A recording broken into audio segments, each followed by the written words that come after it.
औरतें सबसे जोर से बोलने वाले मर्द पर नहीं मरती, वो उस पर मरती हैं जो तब भी स्थिर रहता है जब बाकी लोग मान्यता के पीछे भाग रहे होते हैं। वापसी पर स्वागत है। तुम यहाँ चालाकियां सीखने नहीं आए हो, तुम यहाँ वो समझने आए हो जो ज्यादातर मर्द कभी देख ही नहीं पाते। क्योंकि आकर्षण पीछा करने में नहीं होता, आकर्षण उस पर ध्यान देने में होता है जो वो कहती है, जो वो नहीं कहती, कैसे वो बदलती है जब तुम अपने केंद्र से बोलते हो। औरतें सबसे जोर से बोलने वाले मर्द पर नहीं मरती, वो उस पर मरती हैं जो तब भी स्थिर रहता है जब बाकी लोग मान्यता के पीछे भाग रहे होते हैं। वो उस पर मरती हैं जो उनके भावनात्मक रिदम को समझता है और उसे नियंत्रित करने की कोशिश नहीं करता। यह वीडियो ऐसे मर्द के बारे में है जो सीमाओं को शांत हथियारों की तरह इस्तेमाल करता है, जो शब्दों से नहीं बल्कि संयम से तनाव पैदा करता है, जो उसे उलझन में नहीं बल्कि अंतर के जरिए सोचने पर मजबूर करता है। तुम जानोगे कैसे अविस्मरणीय बना जाता है, ज्यादा देकर नहीं बल्कि इतना आत्मनिर्भर बनकर कि उसे तुम्हें समझने की जरूरत महसूस हो। पॉइंट नंबर 1, औरतें असल में किस चीज पर प्रतिक्रिया देती हैं, उसकी शांत सच्चाई। वापसी पर स्वागत है। एक सवाल है, क्या होता है जब तुम इम्प्रेस करने की कोशिश बंद कर देते हो और सिर्फ ऑब्जर्व करते हो? कल्पना करो, आसमान में तूफान है लेकिन तुम्हारा केंद्र स्थिर है, वो तुम्हें देखती है, उलझन में है, तुम्हें परख रही है और तुम प्रतिक्रिया नहीं देते, तुम साक्षी बनते हो। उस खामोशी में, उस अनुशासन में आकर्षण की शुरुआत छिपी है, न कि उस चीज में जो तुम कहते हो या जो तुम देते हो, बल्कि उस चीज में जो तुम इरादे से रोक लेते हो। अधिकतर मर्द सोचते हैं कि औरतों को लगातार ध्यान चाहिए, विश्वास दिलाना चाहिए, शोर चाहिए, लेकिन असल में वो जिस चीज पर गहराई से प्रतिक्रिया देती हैं वो है भावनात्मक नेतृत्व, न कि प्रभुत्व, न ही चालबाजी, बल्कि आत्मनियंत्रण। और ये शुरुआत होती है एक सच्चाई को समझने से। उसकी भावनाएं तर्कहीन नहीं है, वो अनुमानित है। उसका बार बार सोचना एक पैटर्न है, उसका पोषण करने वाला स्वभाव एक जैविक प्रतिक्रिया है। तुम्हारी स्वीकृति की उसकी इच्छा, उसकी निवेश की झलक है। ये कोई अराजकता नहीं है, ये लय है, ये प्रकृति है जो भावनाओं के जरिए चल रही है। एक मर्द के रूप में तुम्हारा काम इसे ठीक करना, पीछा करना या काबू करना नहीं है। अगर तुम स्टोइक पथ पर चलो तो तुम्हारा रोल इसे समझना है और अडिग रहना है। एपिक्टेटस ने एक बार कहा था, जो कुछ भी तुम्हारे साथ होता है वो मायने नहीं रखता, जो मायने रखता है वो है तुम्हारी प्रतिक्रिया। तुम उसकी भावना से लड़ते नहीं, तुम उसके सोचने के ढंग की नकल नहीं करते, तुम स्थिर रहते हो तूफान की आंख की तरह। और उसी स्थिरता से कुछ चुंबकीय जन्म लेता है, वो झुकने लगती है क्योंकि तुमने धक्का नहीं दिया बल्कि तुम्हारी चुप्पी में गुरुत्वाकर्षण था। ये वीडियो चालों के बारे में नहीं है, ये उसके स्वभाव को समझकर अपने स्वभाव से नेतृत्व करने के बारे में है। क्योंकि जब तुम प्रतिक्रिया देना बंद करते हो और उत्तर देना शुरू करते हो तो वो सिर्फ नोटिस नहीं करती, वो सुरक्षित महसूस करती है। और तभी जिज्ञासा जुड़ाव में बदलती है और जुड़ाव कनेक्शन में। अब बोलो और कमेंट करो। मैं आवेग से नहीं, उपस्थिति से प्रतिक्रिया देता हूँ। पॉइंट नंबर 2, तुम्हारे व्यक्तित्व में अंतर क्यों तुम्हें अविस्मरणीय बनाता है? वो तुमसे मिलती है। तुम शांत लगते हो, संयमित, ऐसे इंसान की तरह जो ज्यादा बोलने से ज्यादा देखने में यकीन रखता है। फिर तुम एक तीखी मजाकिया टिप्पणी करते हो, वो हंसती है क्योंकि वो उम्मीद नहीं थी और उसी पल कुछ उसके अंदर बदल जाता है क्योंकि पैटर्न टूट गया। देखो, पुरुषों का दिमाग स्पष्टता चाहता है, लगातार एक जैसा, भरोसेमंद, लेकिन महिलाओं का दिमाग वो विपरीतता में फलता फूलता है। एक मर्द जो गंभीर भी हो और चंचल भी, शांत भी हो और दबंग भी, जमीन से जुड़ा हो लेकिन भावनात्मक रूप से समझदार भी, ये अंतर तनाव पैदा करता है। और तनाव मानसिक उत्तेजना, उसका दिमाग तेजी से चलता है, वो सोचती है तुम असल में कौन हो, वो बार बार झुकती है क्योंकि तुम कोई पूरा हुआ पजल नहीं हो, तुम एक कहानी हो जो चल रही है। ज्यादातर मर्द सिर्फ एक ही रूप दिखाते हैं, वो अच्छा बनने की कोशिश करते हैं या अल्फा या गहराई वाला विचारक, लेकिन यही चीज उन्हें भुला देने योग्य बना देती है। भरोसेमंद होना आराम देता है लेकिन ये चाह पैदा नहीं करता, चाह अनिश्चितता में होती है। और स्टोइक्स ने भी यही समझा था। मार्कस ऑरेलियस ने लिखा, तुम्हारा स्वभाव एक जैसा रह सकता है लेकिन तुम्हारी अभिव्यक्ति नहीं। तुम्हें हर कमरे में एक जैसे व्यवहार नहीं करना है, बस अपने मूल स्वभाव के प्रति सच्चे रहो। तो जब तुम डिनर पर उसे मुस्कुराते हुए चुनौती देते हो और फिर चुपचाप उसका हाथ थामे रखते हो जब वो रोती है, तो तुम असली बन जाते हो। कोई अभिनय नहीं, कोई योजना नहीं, बल्कि पूरे स्पेक्ट्रम वाला मर्द। यही तुम्हें अविस्मरणीय बनाता है क्योंकि अब वो तुम्हें समझने में निवेश कर चुकी है। वो सोचती है अगली बार वो तुम्हारा कौन सा रूप देखेगी और उस सोच में तुम उसके दिमाग में जीवित रहते हो। वो उस लड़के को याद नहीं करती जो हमेशा अच्छा था, वो उसे याद रखती है जिसने उसे कुछ जटिल महसूस कराया। शांत रहो लेकिन चिढ़ाओ, स्थिर रहो लेकिन रहस्यमयी, कोमल रहो लेकिन अंदर से अग्नि से भरे रहो। यही वो अंतर है जो वो चाहती है, यही वो मर्द है जिसकी यादों को वो बार बार जीना चाहती है। अब बोलो और कमेंट करो, मैं एक सुर नहीं हूँ, मैं पूरी धुन हूँ। पॉइंट नंबर 3, कैसे उसका ओवर थिंकिंग तुम्हारा सबसे बड़ा फायदा बनता है। वो अब चुप है लेकिन तुम महसूस कर सकते हो उसके शांत चेहरे के पीछे उसका दिमाग घूम रहा है। वो तुम्हारे आखिरी शब्दों को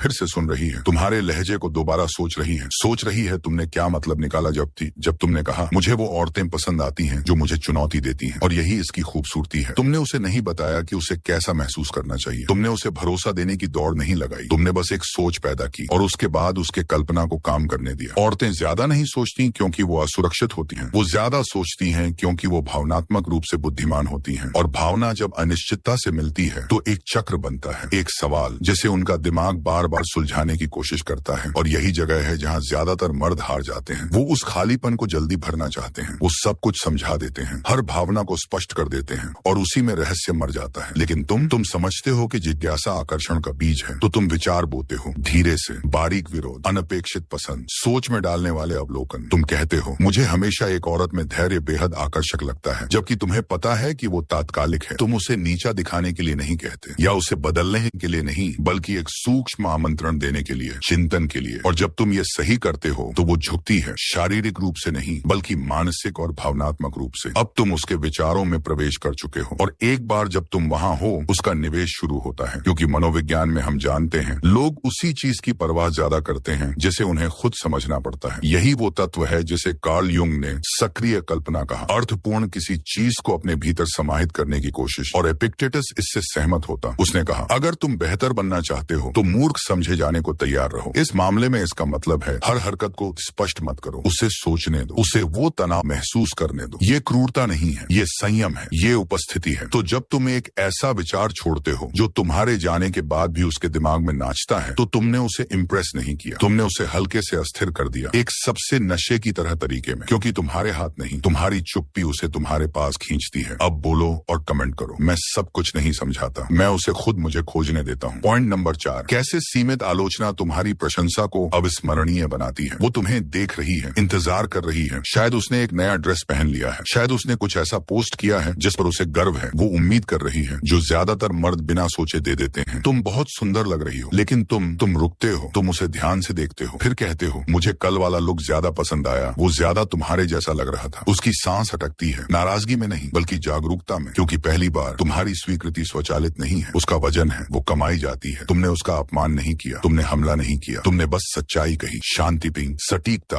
और उपस्थिति के साथ। यही है सीमित आलोचना की ताकत। ये तुम्हारे हर शब्द को ज्यादा मायने देता है। एक ऐसी दुनिया में जहां औरतें लगातार खोखली तारीफें सुनती हैं, तुम एकमात्र मर्द बनते हो जिसकी राय वो कमाना चाहती है। क्यों? क्योंकि ये दुर्लभ है, क्योंकि ये असली है। अब तुमने उसके फीडबैक की धारणा में अंतर बना दिया है। अब जब तुम उसकी तारीफ करते हो, जब तुम कहते हो तुम इसमें कमाल लग रही हो, वो उसे दिल में महसूस करती है। ये कोई फेंका हुआ शब्द नहीं है, ये एक ऐसे व्यक्ति की पुष्टि है जो वही कहता है जो उसे सच लगता है। ये मानव मनोविज्ञान में गहराई से जड़ें जमाए हैं। तारीफ तभी विश्वास पैदा करती है जब वो ईमानदारी के बाद आती है। गोलमैन ने कहा था प्रामाणिक प्रतिक्रिया ही भावनात्मक सुरक्षा देती है। और मार्कस ऑरेलियस ने सदी पहले यही बात दोहराई, कभी चापलूसी मत करो, यहाँ तक कि जब तुम तारीफ करो तो तुम्हारे शब्द तुम्हारी मूल्यों को प्रतिबिंबित करें। इसलिए जब तुम फीडबैक दो तो सीमित रहो, कोमलता से बोलो, लेकिन ऋण के साथ। उसे महसूस कराओ कि वो देखी जा रही है, जांची नहीं जा रही। बारीकी से आलोचना मत करो, बार बार आलोचना मत करो, लेकिन जब तुम करो तो वो किसी स्थिर जगह से आनी चाहिए, ना कि अहंकार से। क्योंकि जिस पल वो महसूस करती है कि तुम उसे नियंत्रित करने की कोशिश नहीं कर रहे, वो उसी पल तुम्हें अपने ऊपर असर डालने देती है। और उसी संतुलित सच्चाई और स्नेह में तुम वो बन जाते हो जिसे वो सिर्फ पसंद नहीं करती बल्कि सम्मान देती है। यही है फर्क मोहकता और भावनात्मक गुरुत्व में। अब बोलो और कमेंट करो, मेरी ईमानदारी मेरी तारीफ को अविस्मरणीय बनाती है। पॉइंट नंबर 5, कैसे अप्रत्यक्ष प्रशंसा उसे बेहतर बनने के लिए प्रेरित करती है। वो तुम्हारे सामने बैठी है, आरामदायक, आत्मविश्वासी। उसे लगता है वो जानती है आगे क्या होने वाला है। फिर तुम शांति से कहते हो मुझे हमेशा बेहद धैर्यवान औरतें बहुत पसंद आई हैं। कुछ तो है उस शांत ताकत में जो आकर्षित करता है। तुम उसके बारे में नहीं बोल रहे, सीधे नहीं, लेकिन जो चुप्पी उसके बाद आती है वो सब कुछ कह देती है। तुमने अभी एक बीज बो दिया है और अब वो सोच रही है क्या मैं वैसी हूँ, क्या मेरे अंदर वो धैर्य है, क्या वो मुझे भी वैसे ही सराहेगा। यही है अप्रत्यक्ष प्रभाव की शांत कला। तुमने उसे बदलने को नहीं कहा, तुमने उसकी कमियां नहीं गिनाई, तुमने बस वो मूल्य सामने रखा जिसे तुम सम्मान देते हो और उसे तय करने दिया क्या वो उसमें खुद को देखती है। ये असर करता है क्योंकि महिला मन स्वाभाविक रूप से भावनात्मक सामंजस्य से जुड़ा होता है। वो ऐसी बनना चाहती है जो उस पुरुष के योग्य हो जिसकी ओर वो आकर्षित है। ये उसकी कमजोरी नहीं है बल्कि उसकी आत्मिक बढ़त है। युंग ने एक बार लिखा था जो तुम दूसरों में सराहते हो वो तुम्हारे अपने बनने की झलक है। जब तुम बिना दबाव के ये जाहिर करते हो कि तुम क्या महत्व देते हो, तुम उसे उसमें उठने का मौका देते हो। अब वो तुम्हारे सम्मान में भावनात्मक रूप से निवेशित हो चुकी है और मनोवैज्ञानिक रूप से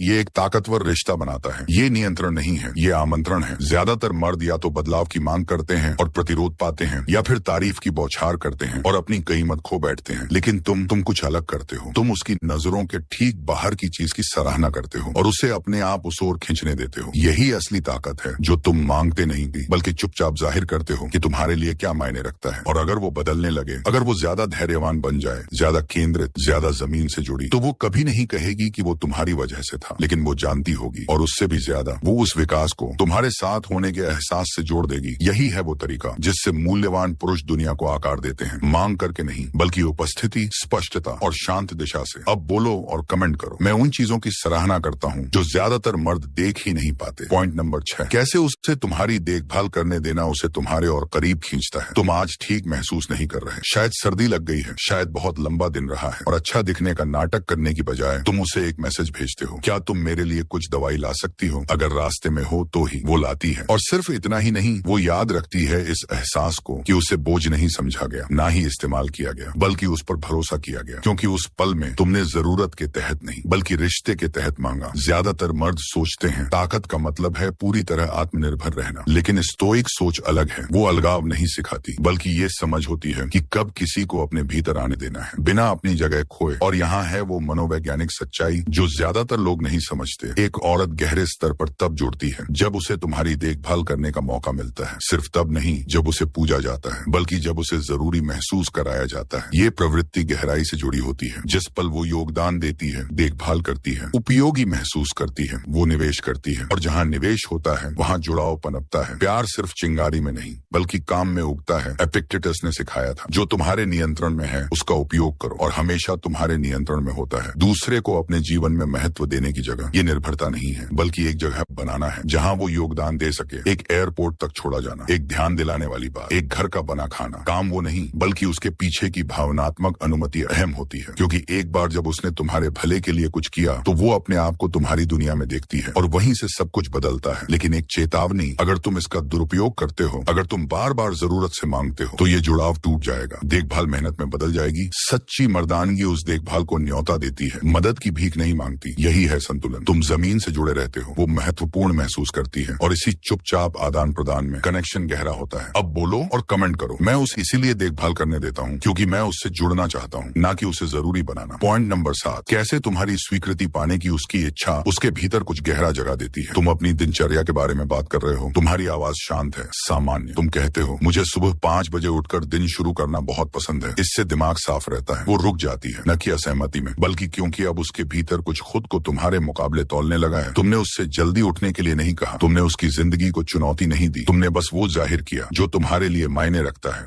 और इसी में कुछ ताकतवर जन्म लेता है, एक सूक्ष्म मानक, एक शांत निमंत्रण। क्योंकि जब कोई मर्द अपने मूल्यों को स्पष्ट रूप से जानता है, जब वो अपने पसंद, अपने अनुशासन, अपने मानकों के बारे में बिना घमंड के बात करता है, तो एक औरत को न्याय नहीं महसूस होता, वो ऊपर उठने का बुलावा महसूस करती है। मनोवैज्ञानिक रूप से ये उस सिद्धांत को छूता है जिसे सेलेनी ने प्रतिबद्धता का सिद्धांत कहा। हम उसी चीज में ज्यादा निवेश करते हैं जिसे हमें हासिल करने में मेहनत करनी पड़े, और इसमें शामिल है तुम्हारी स्वीकृति भी, ना कि वो तारीफ जो सिर्फ अच्छा लगने के लिए दी जाती है, बल्कि सच्चा सम्मान जिसे वो महसूस करती है कि तुम आसानी से नहीं देते। यही उसे मूल्यवान बनाता है। यही तुम्हें भी स्टोइक रूप से ये वही दर्शाता है जो मार्कस ऑरेलियस ने जिया। ये बहस मत करो कि एक अच्छा आदमी कैसा होना चाहिए, बस वही बनो। जब तुम अपने मूल्यों को जीते हो, जब तुम अपने जुनून, अपने अनुशासन, अपने मानकों को जाहिर करते हो, तो तुम्हें किसी को अपने साथ खींचना नहीं पड़ता। लोग या तो खींचते हैं या दूर हो जाते हैं, लेकिन अगर वो रुकी रहती है, और उससे भी ज्यादा अगर वो खुद में बदलाव लाने लगती है, तो तुम देखोगे वो किताब जो वो पढ़ती है क्योंकि तुमने उसका जिक्र किया, वो तरीका जिससे वो तुम्हारी सुबह की आदतों के बारे में पूछती है, वो चुपचाप प्रयास तुम्हारे जैसे बनने का, न कि इसलिए कि तुमने कहा, बल्कि इसलिए कि वो उस प्रकार की औरत बनना चाहती है जिसे एक ऐसा मर्द पसंद करेगा जिसका सम्मान वो करती है। ये चाल नहीं है, ये चुंबकीय स्पष्टता है। इसीलिए अपनी स्वीकृति सस्ती मत बनाओ, लेकिन जब कोई उसका हकदार हो तो उसे छुपाओ मत। एक औरत जो तुम्हारा सम्मान अर्जित करती है, वो उसे तुम्हारे स्नेह से ज्यादा याद रखेगी, क्योंकि किसी गुणवान मर्द से सम्मान पाना चाहे जाने से कहीं ज्यादा दुर्लभ है। अब बोलो और कमेंट करो। मैं अपने मूल्यों के साथ जीता हूँ, वो खुद तय करे क्या वो उनके साथ जीना चाहती है। पॉइंट नंबर 8, कैसे बिना कुछ कहे सीमाएं तय करना तुम्हें ताकतवर बनाता है। वो एक सीमा पार कर देती है, शायद एक चुभती हुई बात कहती है, शायद फिर देर से आती है, शायद वो सम्मानहीन व्यवहार करती है, मुस्कुराहट के साथ छिपाकर। ज्यादातर मर्द या तो फट पड़ते हैं या चुप हो जाते हैं, लेकिन तुम शांत रहते हो। तुम उसे देखते हो, रुकते हो और कुछ नहीं कहते, फिर तुम कुछ करते हो, बिल चुकता करते हो, चल देते हो। तुम समझाते नहीं, तुम बस आगे बढ़ते हो। और वही हरकत नियंत्रित, दृढ़, साफ, किसी भाषण से ज्यादा असर करती है, क्योंकि तुमने प्रतिक्रिया नहीं दी, तुमने उत्तर दिया, और उसी स्थिर उत्तर में तुमने उसे कुछ ऐसा दिखाया जो वो शायद ही कभी देखती है। एक ऐसा मर्द मर्द जो खुद को नियंत्रित करता है। औरतें सीमाओं को परखती हैं, न कि क्योंकि वो क्रूर होती हैं, बल्कि क्योंकि वो भावनात्मक नेतृत्व की तलाश करती हैं। वो तुम्हारी सीमा महसूस करना चाहती हैं, जबरदस्ती नहीं बल्कि अचलता के जरिए, एक पहाड़ की तरह। यही है स्टोइकता। एपिक्टेटस ने कहा था, स्वतंत्रता ही एकमात्र योग्य लक्ष्य है जीवन का, और इसे पाने का एकमात्र तरीका खुद को नियंत्रित करना है। सीमा तय करना स्वतंत्रता की कार्रवाई है। ये कहता है, मैं ऐसा हूँ, मैं ये बर्दाश्त करता हूँ और तुम्हारे सहमति की जरूरत नहीं, मुझे बस इसे निभाना है। और वही आत्मसम्मान उसे तुरंत तुम्हारा सम्मान करने पर मजबूर कर देता है। लेकिन यही वो जाल है जिसमें ज्यादातर मर्द फंस जाते हैं। वो ज्यादा समझाते हैं, दलील देते हैं, उसकी समझदारी जीतने की कोशिश करते हैं और उसी में अपनी ताकत खो देते हैं। क्योंकि असली प्रभुत्व मान्यता नहीं चाहता, वो दंड नहीं देता, वो बस खुद को हटा लेता है उस चीज से जो अब मेल नहीं खाती। यही उसकी नजर खींचता है, ना चिल्लाना, ना गिड़गिड़ाना, बल्कि वो शांत आत्मविश्वास जिससे वो समझती है कि तुम खुद को संभाल चुके हो। यही उसे सुरक्षित महसूस कराता है, यही उसकी चाहत जगाता है। क्योंकि जो खुद का नेतृत्व करता है उसके पीछे लोग चलना चाहते हैं। अब बोलो